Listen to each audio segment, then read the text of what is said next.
President Kennedy had really seized the initiative in the space race after the Russians had beat us there in that early period of Cold War with their first spacecraft circling the globe.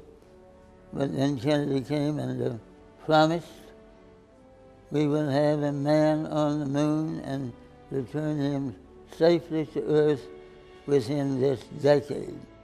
And we were in the process of doing that. It was thrilling. It was almost as though Washington were Camelot. Young people wanted to be involved.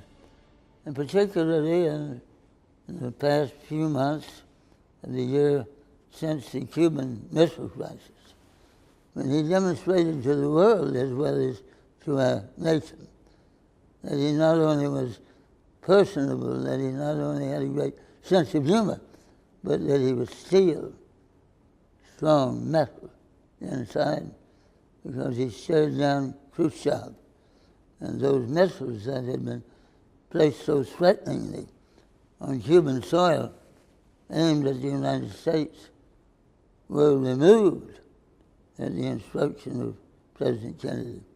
So we saw him as a strong leader as well. And it was a marvelous thing. We went back out to Carswell Air Force Base and got back aboard Air Force One, flew over to Love Field in Dallas. On the way over, he engaged John Connally and me in conversation about Fort Worth and Dallas. The president wanted to know what was the difference. Two big towns, so close together, so dependent on one another and on the region's economy, and yet different personalities. Dallas was descended from East Texas, Fort Worth influenced by West Texas, and we pitched in and tried to give him the best information we could. He was fascinated about our region. And then when we left the plane to begin the motorcade, he said we've got to continue this conversation on the way to Austin. Of course, that's a conversation that never got continued. We were to have gone to Austin when he finished his speech in Dallas, and there was a statewide dinner down there planned for President Kennedy.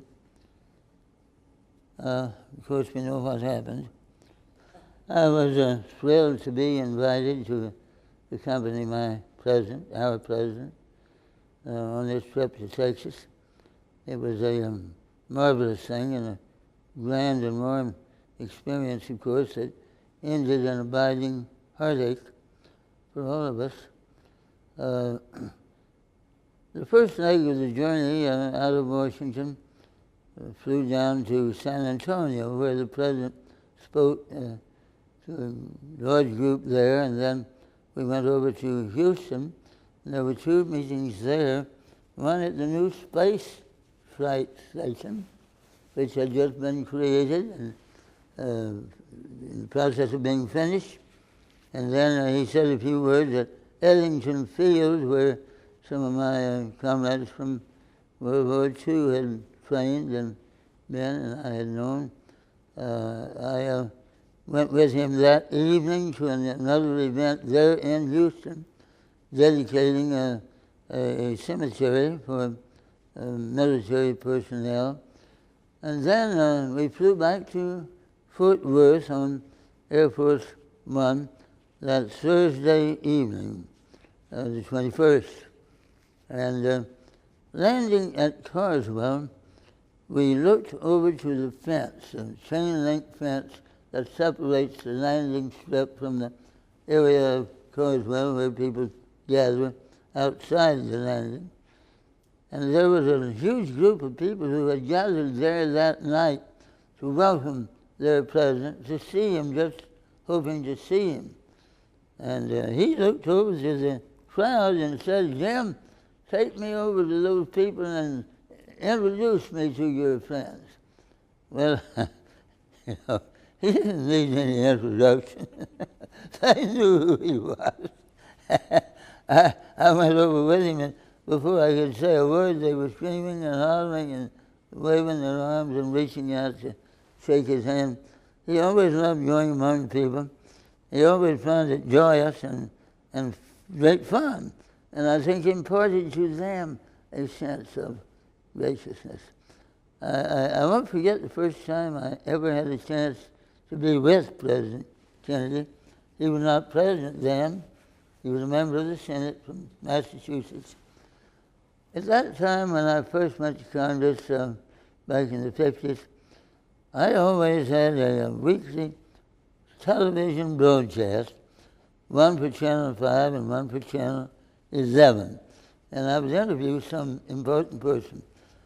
John F. Kennedy had just finished writing his famous book, Profiles in Courage, in which he had exalted those who had the guts and steel to support things that sometimes were unpopular because of conviction.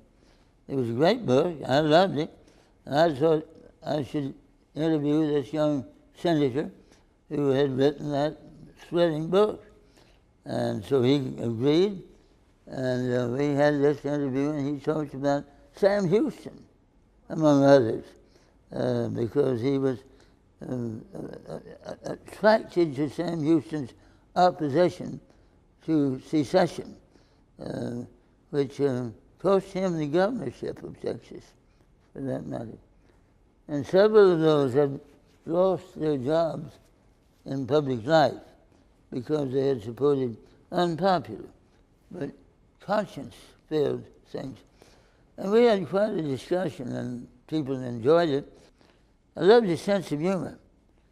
The year of 1960, when he ran for president, I was at the Gridiron Dinner in Washington, where they called on one Democrat and one Republican to speak, and they have little staged events performed by serious actors. And just before Kennedy was recognized, that was his year to speak for the Democrat. Just before that happened, they put on a skit portraying him as going among people with a great big bag of dollar bills and throwing money at the people to buy their votes from his wealthy father. He said, of course, it would have embarrassed the average guy, but then the lights on the stage went down, the lights overhead came up, and the spotlight was right on him. And he was sitting there, time for him to make his speech to the crowd. So he reached in his pocket and pulled out a piece of paper that he had there, and he said, I have just received this telegram from my wealthy father. It says, Dear Jack, don't buy a vote more than necessary. I'm damned if I'll pay for a landslide. And the whole crowd was taken. John Kennedy had the ability to laugh you out of your anger if you were upset with him. On one occasion, he was out in West Virginia running for the nomination for president, and a grizzled old coal miner came up afterwards. Kennedy made some reference to the fact that they were having economic troubles in that part of the world, and he wanted to have a program that would rescue Appalachia from the doldrums of depression. And he had said something to the fact that, now, I've never really been poor, and I really can't identify 100% with the problems, but I'm just trying, and I'm aware of them, and I want to help. And so this grizzled old miner came up after, and he said, Kennedy would repeat this everywhere. He said, Senator, that thing about you not ever being poor, he said, don't let that bother you none. You ain't missed a damn thing. And it was stuff like this that he could do that was so very, very human. I was for Lyndon Johnson, of course, for the presidential nomination. I wasn't against Kennedy, I was just for Lyndon. And I had crossed paths with Kennedy out in Kansas, where I thought they would identify with a Westerner, or somebody from small towns and rural areas and so forth, not somebody from Boston. I was wrong. I was there to speak for Johnson. There was a fellow there to speak for Symington. Hubert Humphrey was there himself and Kennedy.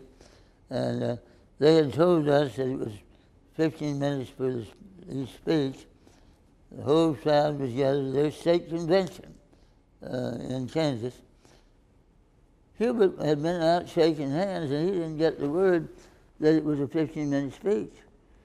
And so he came in with a great parade, and his people with him, and waving banners and things, and stood up there and talked 50 minutes. Not 15, 50. You know, everybody was getting a little nervous. And so then the fellow who had come for Symington spoke for him, cut it down to about 12 minutes. And I spoke then for Johnson and pitched it as best I could about 8 or 9 minutes. And then comes on Kennedy. And he talks for 8 minutes. He had him right there in the palm of his hand. It was marvelous how he could do that. So I had a lot of experience with Mr. Kennedy, and I'd come to admire and love him, feel strongly and keenly that he was doing a good job.